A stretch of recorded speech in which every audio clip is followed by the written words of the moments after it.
to give a brief profile of Mr. Praveen Vashishta. Mr. Praveen Vashishta was worked for the insurance, financial services, and risk management industry for over 29 years.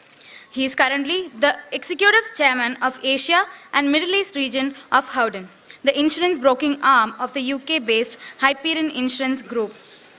The region managed by Praveen comprises 10 countries, including India. Praveen serves on the international board of the Howden Group in the UK. A management trainee of the 1983 class of General Insurance Corporation of India, Praveen worked with the Oriental Insurance Company in India for 14 years. Thereafter, he joined the Zurich Financial Services Group, where he worked for 7 years before joining Howden in late 2003. At Zurich, he held various positions, including that of Managing Director of Zurich Risk Management Services, Chief Representative for India, and member of Zurich's Cooperative Customer Practice Board for Asia Pacific. He served on the board of several Zurich companies, including the Zurich India Mutual Fund. Praveen is a chairman of the Insurance and Healthcare Committee of the Bombay Chambers of Commerce and Industry, the oldest industry chamber in India. He holds an MA from University of Delhi and has pursued executive education of the Wharton Business School, USA. Sir, it's our pleasure to see you here as a part of the National HR Meet BIMM. The podium is all yours. Thank you.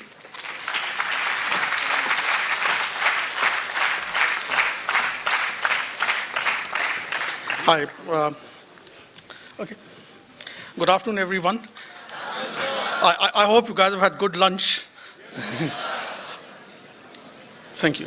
Well, I've never been, I have a confession to make. I've never had such an assured audience in what I call as a graveyard session after lunch. So I hope I'm able to keep you from sleeping. This session, as I understand, was originally supposed to be a panel discussion, but as I understand, I'm the lone speaker today, and I'm going to try my best and get across my ideas on managing during turbulent socio-political environment, or let's just say turbulent times. So my question to you all is, are we living in turbulent times? I was asking one of your fellow student colleagues here as to why you chose this topic, turbulent times. And he very rightly said we're living amidst turbulent times. But are these turbulent times? Or did we face more turbulence in the 1990s or 1980s or 50 or 60 years ago, or any other period for that matter? What is it that makes these times more turbulent? Let me begin, therefore, by asking what exactly do we mean by turbulent socio-political environment? I think it's important to set a context, and the best way, I think, is to do so by illustrating through certain examples. If I were to ask you to draw up a list of the top 5 or 10 socio-political events in recent times that you would classify as turbulent, I'm sure you'll come up with more than one list. So let me attempt drawing my list, both from an Indian as well as a global perspective. So let's do the Indian list first, and top on my list from an Indian context would be the following. First, the partition of India and Pakistan following independence. That, I think, was a very turbulent event. This unfortunate event in history still defines our relationship with our esteemed neighbor Pakistan, and to some extent with China as well. It influences the very way we live, with fear of terrorism, proxy war, etc., etc. It defines the geopolitical context in which India today exists. Second on my list is the Chinese invasion of the eastern front of India. Lieutenant General Patil is there, and I'm sure he would bear with me that when this happened, I think it woke us from a slumber, as it were, as a nation. And it really woke us to great security concerns, which was never on top of our agenda as a young nation then in 1962. I think this was a very turbulent period. Next, I would like to quote the internal emergency that was declared by Mrs. Indira Gandhi, the then Prime Minister, in 1975, which changed the face of politics in India and led, after the emergency was lifted in 1977, to the emergence of the Janata Party. And the BJP, as you see today, is an offshoot of that. My list includes several other events from an Indian context, such as Operation Blue Star. I don't know how many of you are aware of Operation Blue Star. In 1984, that was demolition of Babri Masjid, which I think changed the political landscape of India to a very large extent, and the acceptance of the Mandal Commission report by VP Singh. I take no sides here. I'm just talking of Mandal Commission report as a very turbulent kind of a period in Indian history. And finally, I'd like to mention the economic reforms which had a great socio-political impact in 1991, and may I also add the right to information. So this was my list from an Indian perspective. Moving on to a global perspective, in what I'd like to define as seminal socio-political events, I'd take on primarily 3 or 4 events. First on my list, from a global perspective, is dropping of the atomic bomb in Hiroshima and Nagasaki, which established, in a way, the supremacy of the United States of America as a political and economic force. Second on my list, from a global point of view, is the fall of the Berlin Wall. That was in '89, and that was preceded by Gorbachev's glasnost and perestroika. We lived during those times, and I don't know how many of you are aware of what glasnost and perestroika are, but basically, glasnost and perestroika are movements that took place in the former USSR that eventually led to the collapse of the Eastern Bloc, and in a way decimated communism in major parts of the world. Next is the invention of the internet. And I think this was a very, very, very disruptive, a positively disruptive event which has changed the very way we live and we do our business. It has given rise to a different kind of knowledge worker, the knowledge company, and even a knowledge society. And let us not forget the impact and power of social media, Facebook, Twitter, etc. May I also add to my list, in passing, the creation of the European Union.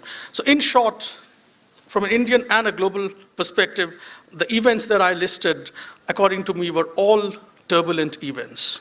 Each of these events caused a fair degree of turbulence in a socio-political sense and had far-reaching consequences.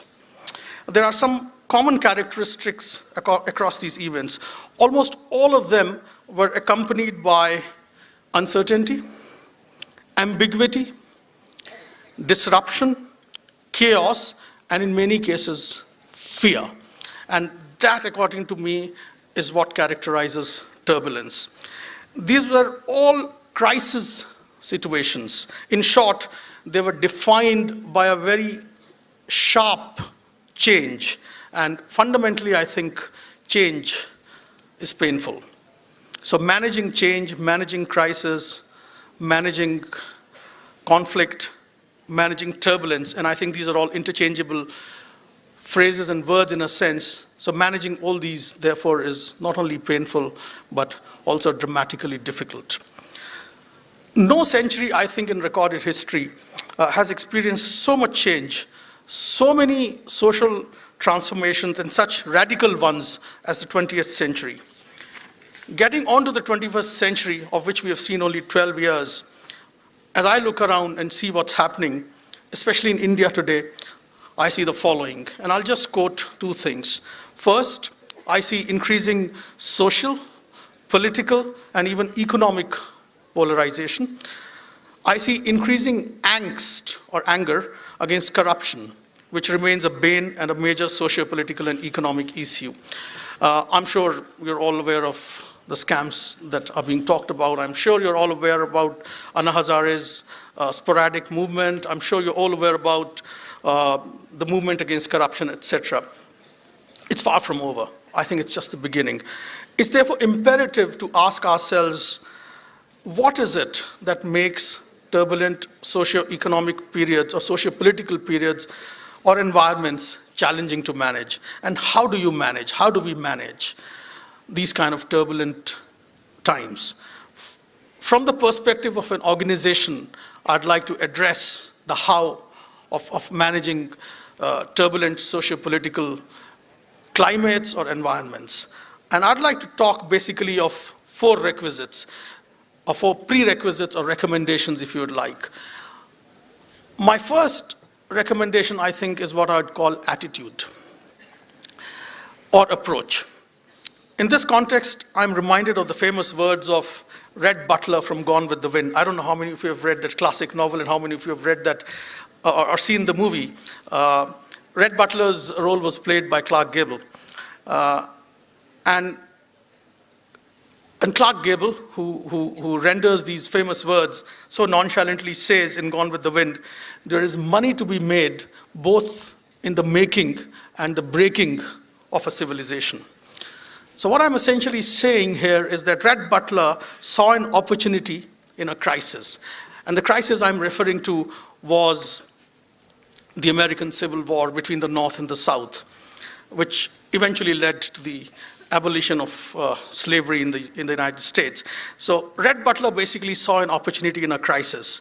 A strong and nimble organization or leader, I think, should be able to see an opportunity in every crisis. And this is what I mean by attitude. Much in the same sense as the Chinese, who do not have a word for crisis. So when they want to convey, that is the Chinese in Mandarin, the concept of crisis, they write two symbols. So one symbol stands for risk or danger, and the other symbol stands for opportunity. And this, I think, is typical Chinese wisdom. Indeed, doing nothing or not enough in a time of crisis will definitely or could definitely sink companies. It's better to have done something and lost than not to have done anything at all, I'd say. But a crisis is also a time, particularly because of the perceived risk that all stakeholders are more willing to do what in other circumstances they would sometimes shy from doing or they would resist. And therein, I think, lies the opportunity. Thus, change and even crisis, I think, can become opportunities. Attitude, therefore, I think, or an approach of converting crisis into an opportunity, this positive approach, I think, is very important to manage crises or manage turbulent socio-political situations or manage during turbulent times.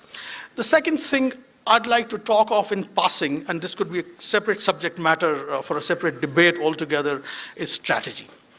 I think it's important to have a strategy for every organization, and especially during times of turbulence. It's more important than ever to prepare for changes, both expected and unexpected. It is important to have a strategic plan that is adaptive. A business that develops and executes a strategic plan, I think, significantly from experience, can be more successful than a business that has no plan at all. Moving on from strategy, the third recommendation I'd make is about culture. And this, I think, is very, very important and very key. Companies can copy products. Companies can hire the best of people to manage them. But what is very difficult to replicate, please remember, is a culture. I don't know if you're taught a lot about mergers and acquisitions, but if you are, you would know that research has proved that a lot of mergers and acquisitions fail because of culture. So culture is so very unique. It's like the DNA of a company. Talking of my company, I'm not here for a sales pitch, but I'll restrict myself to talking only on culture. I think our culture and our core values talk of winning, being non-political. I think we're one of the few companies which says we are non-political. We just kill politics, especially at the leadership level. Entrepreneurial. These are all parts of our culture. Okay, so culture, I think, is very important. What comes first to my mind when I think of culture is ethics as part of core values. I think you either have it as an organization or you don't have it. Does an organization believe in ethical values? Now, this is entirely a matter of choice. I wouldn't say there's anything right or wrong here, it's just a matter of choice. In my view, there is no middle path when it comes to ethics. It's like integrity. You either have it or you don't have it. You cannot be a fence sitter. And I think I'd like to illustrate this best through an example on which one of my former professors at Wharton, Dr. Mike Useem, and I'd suggest you pick up his book.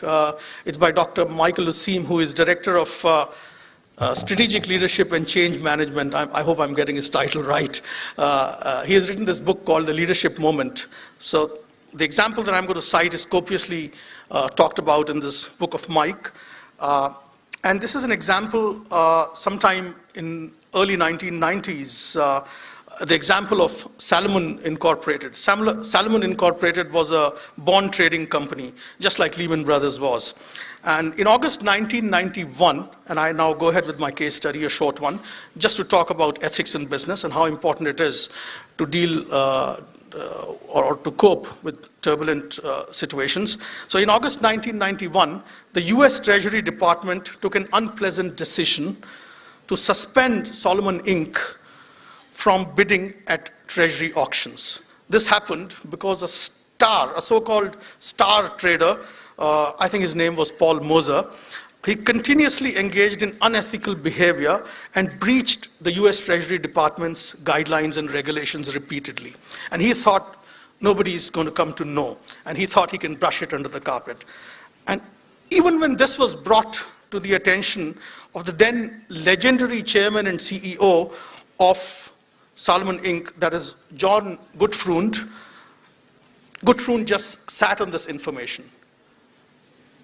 The managing director of Salomon Inc. brought it to the attention of John Gutfreund. He just sat on the information. If I get my dates right, this was brought to the attention of John sometime in February 1991, and he sat on that information till August, thinking whether or not he should disclose it to the regulators. He did not, until it was too late. His dilly-dallying almost cost him the company. This became public knowledge and drew the ire and anger of the US Treasury Department. And they decided to suspend Salomon Inc. from trading. Now, please remember, Salomon Inc., and I'm talking of 1990s, was a $9 billion company. It was very big. And the collapse of Salomon Inc. and Salomon Brothers, its subsidiary, could have led to a lot of other companies collapsing. The suspension order, if implemented, would have led definitely to the bankruptcy of Salomon and its main subsidiary, Salomon Brothers. Now, this is when something interesting happened. Warren Buffett, and I'm sure you've all heard of Warren Buffett from Berkshire Hathaway, the legendary investor. Warren Buffett had a 12% stake in this company, and Warren Buffett was requested by John, who had to resign, to step in to save the company. Warren Buffett decided to accept that honor, or an honor, I must say, during a crisis of this kind, and he decided to do this on a token salary of $1 a year. And based on Warren Buffett's personal assurances and his reputation that backed those personal assurances, the US Treasury Department decided to temporarily hold that suspension order. Okay, now what happened, and why I'm talking of ethics, is that Warren Buffett at this time wrote a memo, and I'd like to quote selectively from that memo. He wrote this memo to all the staff of Salomon Inc. and Salomon Brothers, and I quote, this is what Warren Buffett says: "You are each expected to report instantaneously and directly to me any legal violation or moral failure on behalf of any employee of Salomon." He listed his personal telephone number and added that among the only reporting exceptions would be parking tickets. So basically what he was saying is that now is the time. If you have any skeletons in the cupboard, anything which borders on illegality or unethical behavior, come up with disclosures now.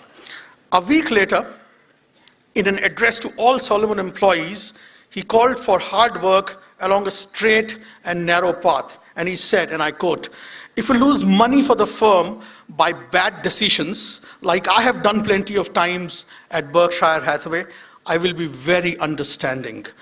If you lose reputation for the firm, I will be ruthless."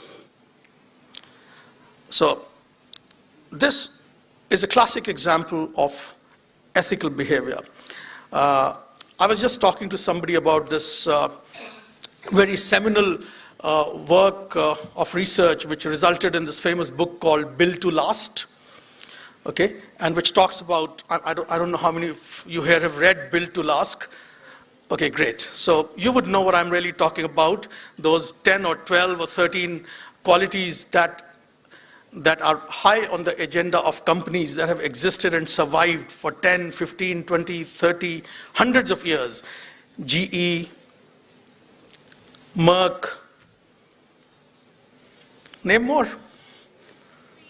3M, exactly. I was really, who said 3M? I was really wanting to hear 3M, yes. So 3M is a recurring theme in Built to Last. So all these companies really faced a lot of turbulent times. It's not that they always did well. You talked about 3M, and I'm glad you did that, because 3M was originally a mining company, okay? And it was an utter failure when 3M was a mining company. So it had to reinvent itself many times, but it never lost track of one thing, and that is ethical behavior. And to my mind, therefore, ethical behavior is very important part of a company's culture and can help a company cope up with any kind of turbulence, social, political, economic, etc. Next on culture are several issues such as organizational agility or nimbleness, etc. Charles Darwin noted that it is not the stronger or the larger who survive, but those more able to adapt, which is all of us. We according to Darwin, came from whom when we adapted. So adaptation is key, especially in a crisis or turbulent time when it is in fact needed most. And paradoxically also easier, since the instinct for survival decreases internal resistances. The last prerequisite for me to cope up with turbulent times, turbulent social, political, economic situations, I think is leadership. This is an HR meet, so I think I should talk a little bit about leadership. During a crisis and during times of uncertainty, people are hungry for information and leadership. I have sold 2 or 3 major companies, so I speak from experience. What typically CEOs tend to do is they tend to suddenly become secretive. And even senior employees in companies actually are informed only at the last minute of major decisions. The irony is that a CEO may be a CEO, but the fact is that many senior employees have as much a stake, and they may have been longer in an organization than the CEO. So communication and how you communicate and how you exemplify and lead through the example of leadership is I think, very important.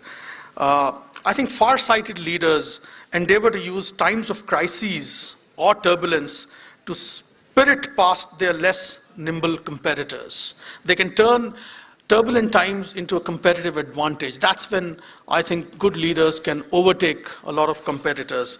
Such leaders are able, I think, to harness latent power of their organizations and their people. First, I think, how do they do so, or how can they do so? I think first they bring in the broader leadership group that I was talking about, which means taking into confidence the senior leaders, etc., and making sure that they spell out to these second or third rung people in their organizations the implications and expectations during a crisis.